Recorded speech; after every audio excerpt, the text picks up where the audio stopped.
Good evening dear students. তো কেনে আছা তোমালোক? আশা কৰোঁ তোমালোক চবেই ভালে আছা। তো আমি যি 20টা MCQ চিৰিজ লৈ আহিছিলোঁ তাৰে এইটো পঞ্চমটি পাৰ্ট হয়। তো তোমালোকে যদি প্ৰিভিয়াছ ভিডিঅ'বোৰ চোৱা নাই তেতিয়া ডেছক্ৰিপশ্যনত প্লেলিষ্টৰ লিংকটো দিয়া আছে, তাতে গৈ তোমালোকে চেক কৰিব পাৰিবা। তো বলক বেছি দেৰি নকৰি আজি আমি পঞ্চম পাৰ্টিৰ প্ৰথম কুৱেশ্যনটোৰ ফালে আগবাঢ়োঁ। তো আজিৰ প্ৰথম কুৱেশ্যনটো হ'ল, হোৱাই ইজ ঋষভনাথ অলছ' কল্ড আদি ব্ৰহ্ম? অৰ্থাৎ ঋষভনাথক কিয় আদি ব্ৰহ্ম বুলিও কোৱা হয়? তো ইয়াত আমাৰ অপশ্যনবোৰৰ ভিতৰত কাৰেক্ট অপশ্যনটো হ'ব অপশ্যন নম্বৰ চি। ঠিক আছে, ফাৰ্ষ্ট টু টেল মক্সমাৰ্ক, অৰ্থাৎ মক্ষমাৰ্গৰ বিষয়ে কোৱা প্ৰথম তীৰ্থংকৰ আছিল কোন? ঋষভনাথ। সেইকাৰণে তেওঁ কি বুলি কোৱা হয়? আদি ব্ৰহ্ম বুলিও কোৱা হয়। অ'কে, এইটো ইম্পৰ্টেণ্ট হয়, তোমালোকে মনত ৰাখিবা। Next 2 number, Tarchi falls is located in which north eastern state? অৰ্থাৎ টাৰ্চি জলপ্ৰপাত যিটো আছে কোনখন উত্তৰ পূব ৰাজ্যত অৱস্থিত? ইয়াত আমাৰ যিবিলাক অপশ্যন আছে সেই অপশ্যনবোৰৰ ভিতৰত কাৰেক্ট অপশ্যনটো হ'ব অপশ্যন নম্বৰ বি, মেঘালয়। আমাৰ মেঘালয়ত আছে এই টাৰ্চি জলপ্ৰপাতটো। এইটো তোমালোকে নোট ডাউন কৰি ৰাখিবা। অ'কে, নেক্সট 3 নম্বৰ, which of the following gives the correct sequence of hills in the east to west direction? অৰ্থাৎ তলৰ কোনটোৱে পূবৰ পৰা পশ্চিম দিশত পাহাৰৰ সঠিক ক্ৰম দিয়ে? তো ইয়াত আমাৰ যিবিলাক অপশ্যন আছে সেইটো আমি কি কৰিব লাগিব? পূবৰ পৰা পশ্চিমলৈ যাব লাগিব। ঠিক আছে, তো এই মেপখনত তোমালোকে দেখিছা, ইয়াত আমাৰ প্ৰথম আহিব নাগা, তাৰপিছত আহিব আমাৰ মিকিৰ, তাৰপিছত খাচী, তাৰপিছত গাৰো হিল। তো আমাৰ যিটো অপশ্যন আছে সেইটো হৈছে নাগা, মিকিৰ, খাচী, গাৰো। অ'কে, তো অপশ্যন নম্বৰ বিটো আমাৰ কাৰেক্ট হ'ব। ঠিক আছে, এতিয়া তোমালোকে এনেদৰে মনত ৰাখিবা, গোৰ্খা, মইনা। ঠিক আছে, অ'কে, তো এই গৰ পৰা গাৰো আৰু খাৰ পৰা খাচী। অ'কে, আৰু এই মৈৰ পৰা আমি ল'ব পাৰোঁ মিকিৰ, আৰু নাৰ পৰা আমি ল'ব পাৰোঁ নাগা। ঠিক আছে, তো এনেদৰে তোমালোকে ইষ্ট টু ৱেষ্ট ডাইৰেকশ্যনত এইটো মনত ৰাখিব পাৰিবা। Next 4 number, which of the following groups of rivers have their source of origin in Tibet? অৰ্থাৎ তলৰ কোনবোৰ নদীৰ উৎপত্তি তিব্বতৰ হয়? তো তোমালোকে এই মেপখনত যদি চোৱা তেতিয়া দেখিবা যে আমাৰ যিটো ব্ৰহ্মপুত্ৰ, ইণ্ডাছ আৰু সটলেজ, এই তিনিওখন আমাৰ কি হয়? এই তিব্বতত উৎপত্তি হৈছে, চাইনাত। ঠিক আছে, তো ইয়াত আমাৰ অপশ্যনবোৰৰ ভিতৰত কাৰেক্ট অপশ্যনটো হ'ব কোনটো? Option number A. ঠিক আছে, ব্ৰহ্মপুত্ৰ, ইণ্ডাছ আৰু Sutlej. Okay, next 5 number, where do river Bhagirathi and Alaknanda meet? Bhagirathi আৰু অলকানন্দা নদী ক'ত লগ হয়? তো ইয়াত অপশ্যনবোৰৰ ভিতৰত যিটো কাৰেক্ট হ'ব সেই অপশ্যনটো হ'ব আমাৰ অপশ্যন নম্বৰ বি, দেৱপ্ৰয়াগ। আমাৰ দেৱপ্ৰয়াগত এই অলকানন্দা আৰু ভাগীৰথী কি হয়? লগ লাগে।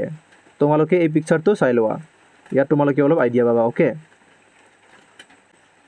Next 6 number, which of the following is the classical dance form of কেৰেলা?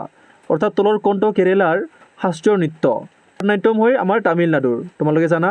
আৰু কথকলি আৰু মোহিনীঅট্টম এই দুয়োটাই আমাৰ কি হয়? কেৰেলাৰ ডান্স ফৰ্ম হয়। তো আমাৰ অপশ্যন নম্বৰ ডিটো কাৰেক্ট হ'ব, বথ বি এণ্ড চি। ঠিক আছে, তো এইটো মনত ৰাখিবলৈ মই এটা বহুত ইজি ট্ৰিক ইউজ কৰোঁ। তো তোমালোকে মোক কেতিয়াবা বজাৰত লগ পাই সুধিলা যে ছাৰ আপোনালোকৰ আজি কি আঞ্জা? তো মই ক'ম কি, আজি আঞ্জা খাবৰ বাবে কঁঠালৰ কলি আৰু কেৰেলা মোহিনীঅট্টম। ঠিক আছে, তো এই কঁঠালৰ কলিৰ পৰা হ'ব আমাৰ কথকলি, কেৰেলাটো কেৰেলাই হ'ব। তাৰপিছত মোহিনীঅট্টমৰ পৰা আমাৰ হ'ব মোহিনীঅট্টম। ঠিক আছে, তো যিটো কেৰেলাৰ শাস্ত্ৰীয় নৃত্য সেই দুটা হ'ব কি? কথকলি আৰু মোহিনীঅট্টম। অ'কে, এইটো তোমালোকে মনত ৰাখিবা।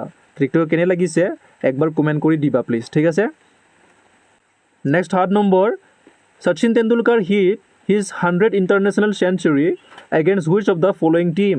তলৰ কোনটো দলৰ বিৰুদ্ধে শচীন তেণ্ডুলকাৰে নিজৰ 100 সংখ্যক আন্তঃৰাষ্ট্ৰীয় শতক অৰ্জন কৰে? ঠিক আছে, তো ইয়াত আমাৰ অপশ্যনবোৰৰ ভিতৰত কাৰেক্ট অপশ্যনটো হ'ব কি? Option number D. তো তোমালোক যদি ক্ৰিকেট লাভাৰ সকলোৱে জানা চাগে, এইটো আমাৰ কি আছিল? বাংলাদেশ আছিল। বাংলাদেশৰ বিৰুদ্ধে 100 সংখ্যক আন্তঃৰাষ্ট্ৰীয় শতক অৰ্জন কৰিছিল। ঠিক আছে, নেক্সট 8 নম্বৰ, the last ruler of the Lodi dynasty was? অৰ্থাৎ লোধি বংশৰ শেষ শাসক কোন আছিল?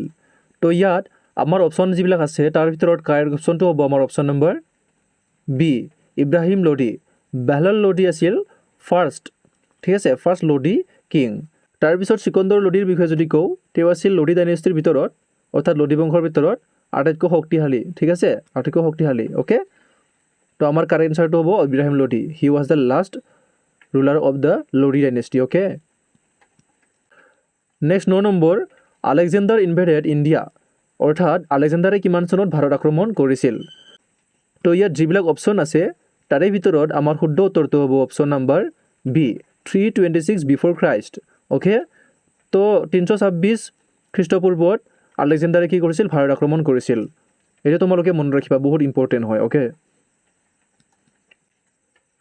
Next 10 number which fundamental right was abolished by the 44th Amendment Act অৰ্থাৎ 44 নং সংশোধনী আইনখনে কোনটো মৌলিক অধিকাৰ বিলুপ্ত কৰিলে আমি যদি এনে চাওঁ ৰাইট টু স্পীচ বৰ্তমানো আছে ৰাইট টু ৰিলিজনো আমাৰ আছে আৰু ৰাইট টু প্ৰাইভেচিও আমাৰ শেষ হোৱা নাই কিন্তু আমাৰ কি হৈছে ফাণ্ডামেণ্টেল ৰাইটছৰ পৰা আমাৰ ৰিমুভ কৰি দিয়া হৈছে কিন্তু ৰাইট টু প্ৰপাৰ্টি আৰু ইয়াক এবলাইজ কৰা হৈছিল বা বিলুপ্ত কৰা হৈছিল কোনটো সংশোধনীৰ দ্বাৰা 44তম সংশোধনীৰ দ্বাৰা 1978ত আৰু এটা কেছ হৈছিল যাৰ কাৰণে এইটো বিলুপ্ত কৰা হৈছিল 1974ত আৰু সেই কেছটো কি আছিল বা কোনজন ব্যক্তিৰ কেছ আছিল সেইটো তোমালোকে কমেণ্ট কৰি জনাবা নেক্সট আমাৰ 11 number the headquarters of United nations organisation যাক আমি UN বুলি জানো ইজ লোকেটেড এট ৰাষ্ট্ৰসংঘৰ বা UNৰ মুখ্য কাৰ্যালয় ক'ত অৱস্থিত তো ইয়াত যি চাৰিটা অপশ্যন দিয়া আছে তাৰে ভিতৰত আমাৰ যি কাৰেক্ট অপশ্যন হ'ব সেইটো হ'ব আমাৰ অপশ্যন নম্বৰ চি নিউয়ৰ্ক ঠিক আছে নিউয়ৰ্কৰ আছে ৰাষ্ট্ৰসংঘৰ বা UNৰ মুখ্য কাৰ্যালয় okay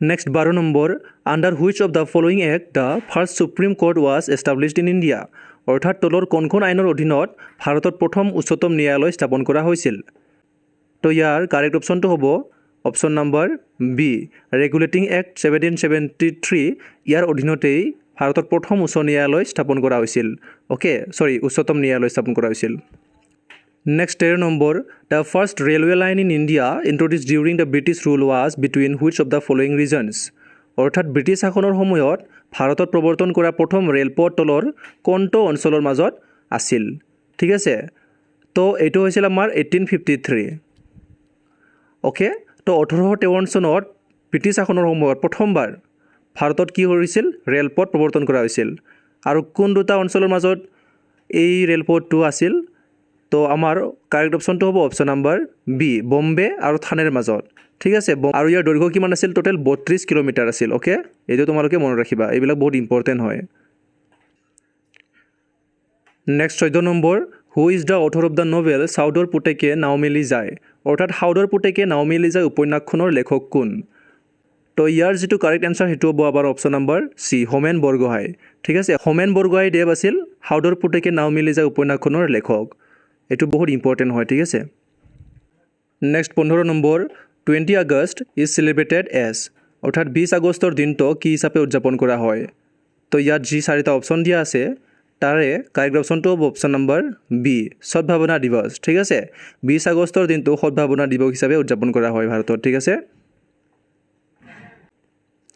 next 16 number the last viceroy of India was ভাৰতৰ শেষ ভাইসৰয় কোন আছিল তো ইয়াত যি অপশ্যন চাৰিটা দিয়া আছে তাৰে ভিতৰত আমি যদি চাওঁ উইলিয়াম বেণ্টিং তেওঁ আছিল প্ৰথম গভৰ্ণৰ জেনেৰেল অফ ইণ্ডিয়া ঠিক আছে first governor general of India next B Warren Hasting আছিল first governor general of Bengal next D Lord Canning আছিল ফাৰ্ষ্ট ভাইসৰয় অফ ইণ্ডিয়া তো লৰ্ড মাউণ্টবেটেন আছিল লাষ্ট ভাইসৰয় অফ ইণ্ডিয়া তো আমাৰ যেটো correct option হ'ব সেইটো হ'ব আমাৰ option number C Lord Mountbatten was the last viceroy of India okay next 17 number in which year did হালধীয়া চৰাই বাওধান খাই win the national film award for best feature film কোন বছৰত হালধীয়া চৰাই বাওধান খাই ছবিয়ে শ্ৰেষ্ঠ বৈশিষ্ট্যপূৰ্ণ ছবিৰ ৰাষ্ট্ৰীয় চলচ্চিত্ৰ বঁটা লাভ কৰিছিল তো ইয়াৰ কাৰেক্ট অপশ্যনটো হ'ব অপশ্যন নম্বৰ ডি 1988 চনত এই ছবিখনে কি কৰিছিল শ্ৰেষ্ঠ বৈশিষ্ট্যপূৰ্ণ ছবিৰ ৰাষ্ট্ৰীয় চলচ্চিত্ৰ বঁটা লাভ কৰিছিল আৰু এই ছবিখন ডিৰেক্ট কোনে কৰিছিল জাহ্নু বৰুৱা ঠিক আছে আৰু ইয়াৰ ৰাইটাৰ কোন আছিল হেতু তোমালোকে কমেন্ট কৰি মোক জনাবা next 18 number what is the capital of Sweden ইয়াৰ উত্তৰটো কোৱাৰ আগতে মই ট্ৰিকটো কৈ দিও যাতে মনত থাকি যায় তো ধৰা হ'ল মই মিঠাই দোকান এখনত গিলো ঠিক আছে আৰু মই দোকানীজনক সুধিলো যে মোক কি লাগে মিঠা লাগে বা সুইট লাগে ওকে তেতিয়া দোকানীজনে কি কল আজি সুইট নাই ক'ত নাই ষ্টকতে নাই সুইট ঠিক আছে তো এই সুইটৰ পৰা আমি ল'ব পাৰো সুইডেন ঠিক আছে আৰু ষ্টকৰ পৰা আমি কি ল'ব পাৰো ষ্টক হোম তো সুইডেনৰ যেটো ৰাজধানী ক্যাপিটেল এটো হৈছে আমাৰ ষ্টকহোম তো তো আমাৰ কাৰেক্ট অপশ্যন হৈ যাব কি option number A okay Stockholm is the capital of Sweden এইটো মনত ৰাখিবা next 19 number who was the first president of Assam association Assam সন্থাৰ প্ৰথম সভাপতি কোন আছিল তো ইয়াত যিবিলাক অপশ্যন দিয়া আছে সেইবিলাক আগতে চাই লওঁ তো মাণিচন্দ্ৰ বৰুৱা আছিল অসম এছ'চিয়েশ্যন বা অসম সন্থাৰ প্ৰথম কি আছিল জেনেৰেল ছেক্ৰেটাৰী বা আমি ক'ব পাৰোঁ সাধাৰণ সম্পাদক তো জগন্নাথ বৰুৱা আছিল ফাৰ্ষ্ট কি আছিল vice president of Assam association আমাক লাগে first president of Assam association তো ইয়াৰ যিটো কাৰেক্ট অপশ্যন হ'ব সেইটো হ'ব আমাৰ অপশ্যন নম্বৰ বি ৰাজা প্ৰভাত চন্দ্ৰ বৰদলৈ আছিল আছাম এছ'চিয়েশ্যনৰ বা অসম সন্থাৰ প্ৰথম সভাপতি ঠিক আছে